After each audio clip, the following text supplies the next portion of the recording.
In preparation for the upcoming season, I'm doing player profiles on each one of our players to better understand of what they're going to be able to bring to the team this year.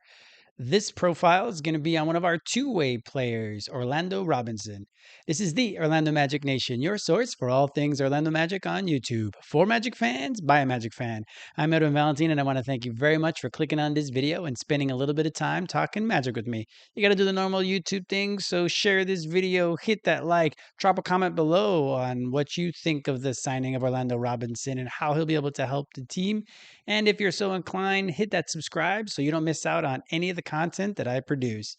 If you haven't seen one of these player profiles that I've been doing, I basically am treating it as if I'm scouting the players. So I go through a little bit of the intel so you kind of know their background before coming to the team, as well as looking at their stats from the last season. And I go over the film that they had from last year to kind of see if I can find some tendencies, some strengths, and anything that they can work on for us for this year. So let's get started with some of the intel for him. Orlando Robinson is a center. He shoots with his right hand. He's 7 foot tall, 235 pounds. So he's not too thick of a boy, but he's definitely someone that has passion and will mix it up, especially when it comes to rebounding. And you'll see that on the film. He's basically going to be our fourth string center, and he's going to be available to us if we have some injuries on our front court. He was born on July 10th, the year 2000 in Las Vegas, Nevada. He ended up going to Fresno State University for his college. He was there for 3 seasons from 2019 to 2022.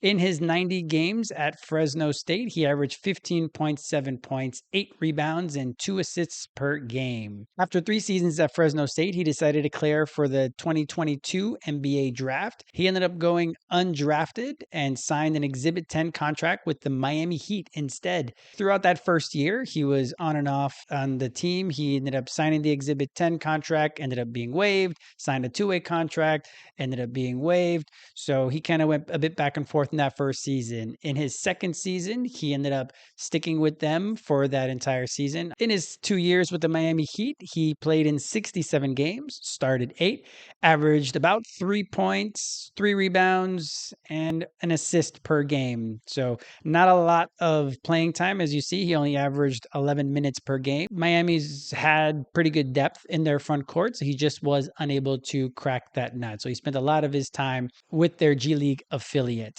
So after his 2 seasons with the Miami Heat, he ended up signing a 1-year non-guaranteed contract with the Sacramento Kings. In his time with Sacramento, he played in 9 games, only 6 minutes per game, so very, very deep bench. He averaged 2 points, 2 rebounds-ish, and an assist per game while shooting only 20% from 3. So he didn't have much of an opportunity to succeed in Sacramento. And because it was a non-fully guaranteed contract, they ended up waiving him later in the 1 season that he spent with them and ended up catching on with the Toronto Raptors. He signed a couple 10-day contracts with the Raptors, and then they eventually signed him for the rest of the end of last season. Here with the Raptors is where I'm going to be using a lot of the stats for him, because even though he spent more time in Miami, playing 67 games for them, he really didn't get on the court as much as he did with the Toronto Raptors. So in the 35 games he spent with the Raptors, he also started 8. He averaged 8 points, 6 rebounds, and 2 assists per game, shooting 34% from 3 on an okay amount of attempts. So that's going to be the crux of where a lot of the stats I have for him. It's going to be a mix of Sacramento and Toronto, but all the film you're going to see from him is going to be from his time in Toronto. As he was only signed through the rest of last year, he ended up now being signed to a 2-way contract, not an Exhibit 10, but a 2-way contract with Orlando, and he's going to be in his first season with us this year. The way I see the Magic utilizing him is, of course, being someone that's likely going to stay with the main club most of the season. I don't see them using him in the G League very often, just because Mo's not going to be active for the first little bit of the season there. So having him with the club that they can activate him whenever they need a little bit of depth in the front court, I think is going to be key for them. So as I mentioned in previous videos, our 2-way guys are going to likely have to play because we're going into the season with only 14 players instead of the 15 that were allowed. So because we're only playing with 14 due to financial reasons, then we need to have contributions from our two-way guys. A little bit like how we had Trevlin playing so much last season. That's going to be, I think, the way we use our two ways. Now, they may not have to play because hopefully we're not going to be as injured as we were last year, but still being with the team is what I think Orlando's role is going to be, just to make sure that we have that backup. And in case of emergency, we need to activate him, then he'll be available. So if we look at some of the stats he had from last year, so if you look at the traditional stats in a total of 44 games played with both Sacramento and Toronto, he averaged about 18 minutes. Most of that was with Toronto. Total, he averaged 7 points, 5 rebounds, and about 2 assists per game. Total three-point shooting was 33% if you round up. And again, a lot of that was with Toronto, where he was able to get a lot more playing time. The second row there are all the stats per 100 possessions, because that's something that a lot of the NBA scouts and a lot of the NBA front office are using more to see how much they get out of each player in the amount of time that they're playing. If you look at the advanced stats, I think the big ones, as always, are the offensive ratings and the defensive ratings. Now, those aren't specific to the player. Those are team stats. So while he was on the court, the offensive rating for his teams last year was 104.5, and the defensive rating was 109.2.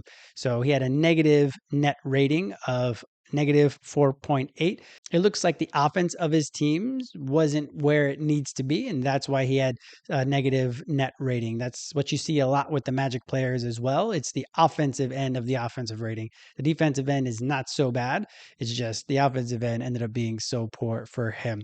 Then if you look at some of the other metrics, like offensive rebounding at 10% is not bad. 16% is also not bad. In the film, you're going to see a lot of really tough rebounds. So that's what he's doing in the league right now. He's definitely being that energy guy on the offensive boards. He's being the energy guy to make sure that he contests. Now he's going to be a little bit more like Mo and a little bit more like Wendell in that he's not going to sky and spike blocks or anything like that. That's not going to be what he does. It's going to be more about positioning and making sure that he's trying to deter the offensive ball handler from getting to the rim or making sure that they don't finish easily. So that's more what his role is going to be defensively for the team, and offensively we'll talk about in a little bit. So if you look at the bottom section there, that's from the website Cleaning the Glass. So it kind of gives you a better understanding of where he is in his subsect of players. So as a power forward or center, he is a big. So if you look at the first line there, he played so sparingly, they don't include the percentiles of the bigs, but in his time with Toronto, in those 34 games is what they have for him, and his 669 minutes, he's in the 64th percentile in usage at 17.5%. So I think that's a surprisingly high number. I think a lot of the times it's when he's getting the rebound and doing a lot of putbacks that I guess just ends up being him getting a shot up. And at times he can be a little bit like Goga in that he misses a few at the rim and then he's able to have that quick second jump and able to grab the rebound and get the ball back into the basket. So that's a little bit on his usage there. Now his points per shot attempt is in the 15th percentile at 106.3. So as you see, not the most efficient offensively. His assist percentage is in the 76th percentile at 14.7. We're going to have that in the film, so you'll see how he gets his teammates involved with being a pretty good passer. And that means is because he doesn't have as much usage, but has a pretty good assist percentage, then we can see that his assist to usage ratio is at 0.84, which is in the 73rd percentile. And he turns the ball over a little bit too much, but a lot of that times, again, it's on offensive fouls, it's on travels, it's things like that. He's not really spraying the ball all over the place. He's in the 41st percentile with 14.3%. If this is the first player profile you're seeing of mine, I'll give you a quick explanation on this information here. Basketball is a difficult game. You have to be really tall to play it. You have to have very good hand-eye coordination. You have to be a very good athlete. Now, when you talk about the statistics of the sports, there's a lot of statistics, as you see, but really when it comes to like the main things you really need to know about basketball, you're looking at what type of shots are you getting, which is what the effective field goal percentage is, if you're turning the ball over or not. So if you're giving away possession to the other team, how well are you rebounding the ball? So that's why you'll see offensive rebounding as well as the inverse of defensive rebounding percentage is important. And then are you getting to the free throw line? Those are what's classified as the 4 factors. And of course, you're looking at it offensively and defensively. So it's really 8 factors that you're looking at. So if we look at his team efficiency and 4 factors, the difference where he's in the 33rd percentile, the difference is between points per possession on offense and defense. So on offense, he had 107.0 points per 100 possessions. And on defense, it was 112.5 points per 100 possessions. So if you subtract the offense from the defense, then you get the difference there. So at a negative difference, obviously you're going to be lower in their percentiles. He's in the 33rd percentile in the difference between points per possession. Now, if we specifically look at the offense, his 107.0 points per 100 possession puts him in the 14th percentile of all bigs in the league. So obviously not great. So when it comes to offense, it's not just, again, on him. It's more of a team thing. And when he was playing at that time of year, the Toronto Raptors had already kind of phoned in the rest of the season. They were sitting Ingram. They were starting to sit a lot of their other players. So he was playing a lot at the end of the year. So he wasn't playing with the most talent, let's say, at that time of the year. So that's partially why he had such a low points per 100 possession. Again, if you look at the effective field goal percentage for their offense while he was on the court of 47.8% is only in the 3rd percentile. No bueno. Now the turnover, they were middle of the pack at 14.3% of their turnover percentage in the 51st percentile. Offensive rebounding percentage was in the 88th percentile at 32.5%. So while there were a lot of shots missed, as you see by their effective field goal percentage, they were able to really hit the boards. And that's something that you'll see in his film, that he really does tenaciously hit the boards and plays with a lot of energy. So there's a lot of give-us in him. He's not really one to dog it like some of the other bigs that just are tall and big and they don't care. So they're not putting in that passion. He definitely puts in that passion. And finally, the free throw rate is at 18.3, and that's in the 40th percentile. So offensively, obviously, they struggled, which attributes to his negative net rating. However, on defense, he was in the 72nd percentile of the points per 100 possessions with 112.5. So that is perfect for the Magic because, again, the Magic are a team that their identity is defense. So that's something that we want even as one of our two-way guys. We need that fire for defense. Effective field goal percentage in the 89th percentile at 52%. So again, on defense, while he was on the court, they were really getting after it. And that's something that you saw even when they played us later on in the year, when they didn't have a lot of their main guys in, they still were playing tenacious D, and they actually were beating us in that bad homestand in January. The turnover percentage for their defense was in the 78th percentile, 15.7% turnover percentage. Offensive rebounding was in the 26th percentile. So that just says that they were giving up too many offensive rebounds still on the defensive end. So that was something that they didn't do super well at. And they did give up a lot of free throws at 20.7 or the 12th percentile of bigs. If we look at the stats of what he was good at, as you saw, on offense, he wasn't really in a position to positively affect it in a huge way. But if you look at his putbacks, again, we'll see this in the film. You see he's in the 52nd percentile in putbacks. That doesn't sound like a very high number, obviously, but he didn't really play all that often. On the defensive end, he's going to be that person to try to use his positioning. He's going to try to make sure that he's getting in front of his players. And as you see here, the defensive field goal percentage of players that he was guarding was 2.5% lower than what they normally shot. So again, as long as he is getting in position, he might not necessarily be skying for blocks or anything like that, but he still has a positive impact on the defensive end. So we see how he scored in his 44 games. We see that 80% of his field goal attempts were from 2-point land, leaving the other 20% to be 3-pointers. And we'll see that in the film. 65% of his points came from twos, since he shot a better percentage, obviously, in close than he did from 3-point range. If we look at his shot distance, as you see, 62% field goal percentage at the rim. That's not a great number. As I mentioned, he's a little bit like Goga in that respect, where he misses the first one, but is able to get the rebound and get the second one in. So you'll see that a little bit also in the film. And as you see at the layups, he's only shooting 55%. So that right there is where he needs to get better at. If he plays for the Magic, hopefully it's in blowouts. So he's playing against lesser caliber players on the other team, so he's going to be able to get his numbers up there. If he has to start because of catastrophe, knock on wood, and injuries, then he's definitely going to just need to be better at that as a whole. And hopefully with some more playing time, that number gets higher and higher. A little bit further out, we see from 3 to 10 feet, he's at about 35% if you round up. He has a little bit of a jump hook that you'll see in the film. So hopefully he's been able to develop that over the course of the summer and get that number up closer to 50% at minimum. 10 feet to 16 feet, 38% if you round up.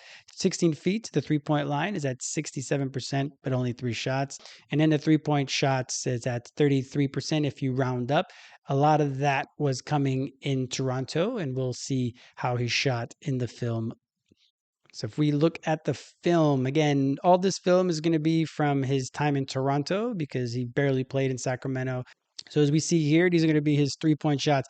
He had a lot of 3-point shots above the break. He really didn't have too many in the corners, and I think that also attributed to a lot of his misses.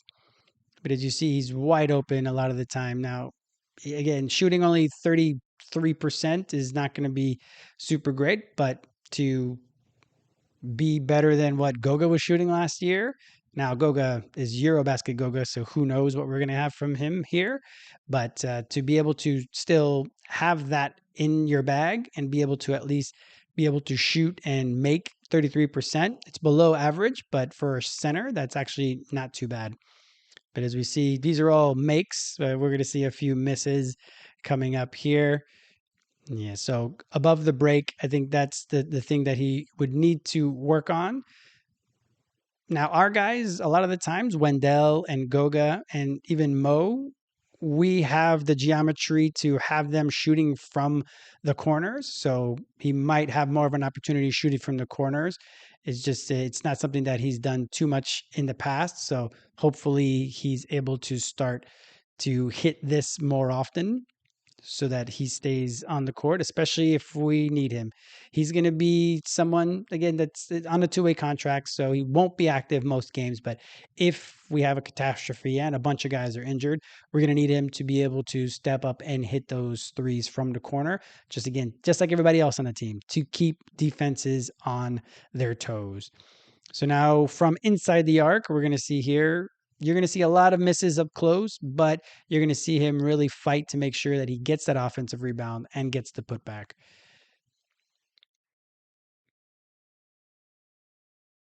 So he's not bad in the pick and roll, as we see. He has pretty good speed. He's not too lumbering of a guy. He has good enough athleticism in that respect to be able to move his feet.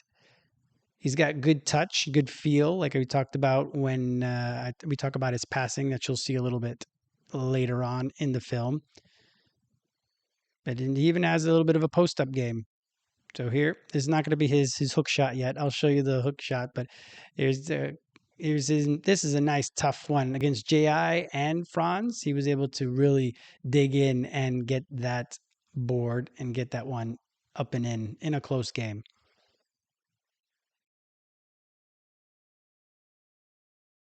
There's another nice putback here.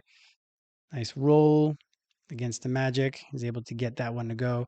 Another good pick and roll, or at least show and roll. He's able to do a pretty good job of getting these to go.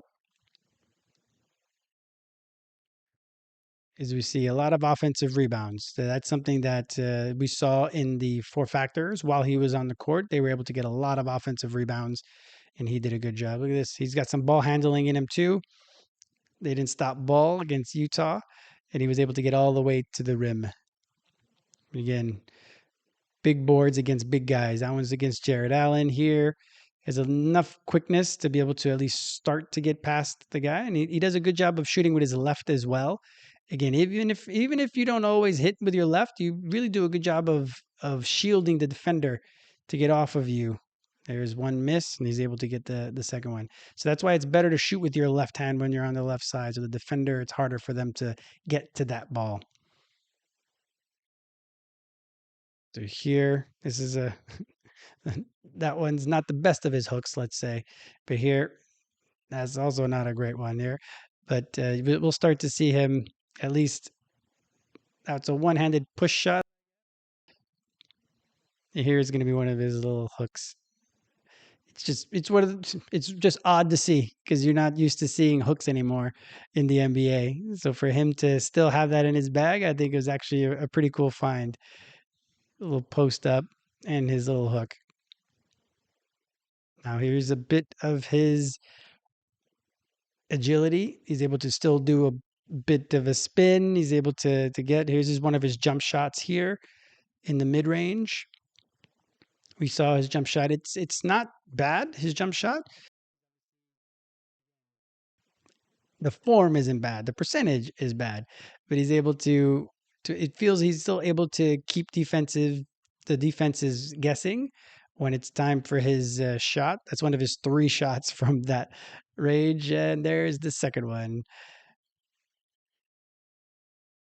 Up close. Again, this is where he needs to get better. He does a pretty good job of that push shot that I keep talking about, the Hartenstein shot that I was hoping that Goga would be able to get a little bit better at. The same thing with JI when they're up close, and also Tristan. Basically, I'm telling everybody when they're up close, if they're going to be in the mid range, if they can't get to their jump shot, is to kind of do that little Hartenstein push shot, and he does a really good job. Well, he does a good job of showing and getting in the area where he can do that push shot, and he tries it, he just misses it. So that's hopefully something that he has been working on and that he can get better at over the course of this season with the Magic. Here's another one of them. So didn't have the greatest to feel from that range. So hopefully he's been working on that this year. Now here are some of the boards that he does a good job of battling. So sometimes he gets the foul call, but sometimes he's able to work the basket. Was able to work the ball back into the basket after getting these. So this was against Mobley. You saw another one versus Allen against Cleveland. So he definitely puts in the work. He does the early work. Here's the one against JI. Let me put that one back in. There's another one against Kessler. There's another one just grabbing it over guys. So as I mentioned before, he has a motor, which is something that, especially when you're looking at the back end of your roster, that's what you really want. So him and Jamal, our other two-way player that I'll do his profile probably tomorrow, it's you can see that they at least have a motor, and that's what's really important because being at the end of the bench normally means that you don't have something that's elite enough to be getting a lot of time to be able to start in the NBA. So what you do need, especially if you're going to be an end of the rotation player or end of the bench player, is that passion, is that drive to continue to work hard so that you're able to get on the court whenever you have that opportunity. So you definitely need to make sure that you have that passion, and he definitely is one that has that in spades. Now here's some of the passing. He has pretty good feel for the passing. If only he can have better feel shooting in the mid-range. But it's good backdoor cuts. They did a good job as a whole with their team just to really have their guys cutting. And he was doing a good job of finding them when they cut right on time so that they were caught right in stride, and they didn't have to slow down or stop at all Now, this one is one of those assists that it's an assist off of setting the pick and just kind of bowling your way through and getting the guy to get an easy shot. And here we can see how he sprays the ball from one side to the other very decisively. He doesn't hold on to the ball. Here, just gets it out quick, right on time, right when the guy is open.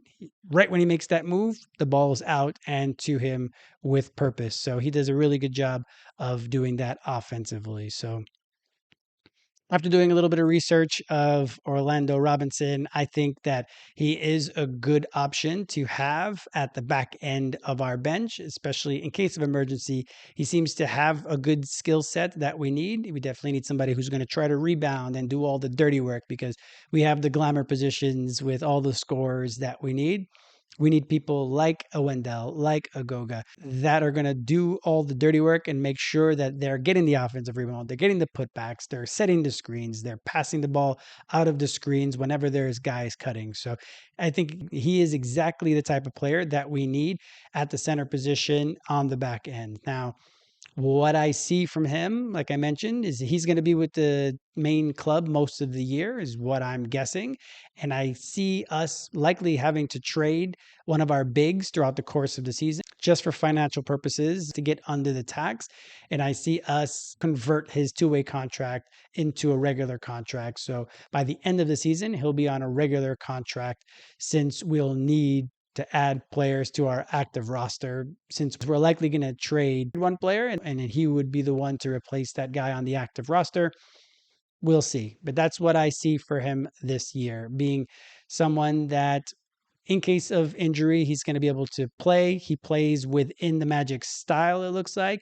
His defense is more about positioning, so it's a little bit more like Wendell. His tenacity on the boards is like Wendell and Goga, so that's also very, very important for us. He has good passing, so if we are going to play the high screen with the big that's going to do dribble handoffs and pick, or if he's going to be the one to pass the ball, as we've seen in the player profiles for Wendell and Goga. Both of them are willing passers and both of them are able to get the ball to the guys as they're cutting. So he fits in perfectly with that.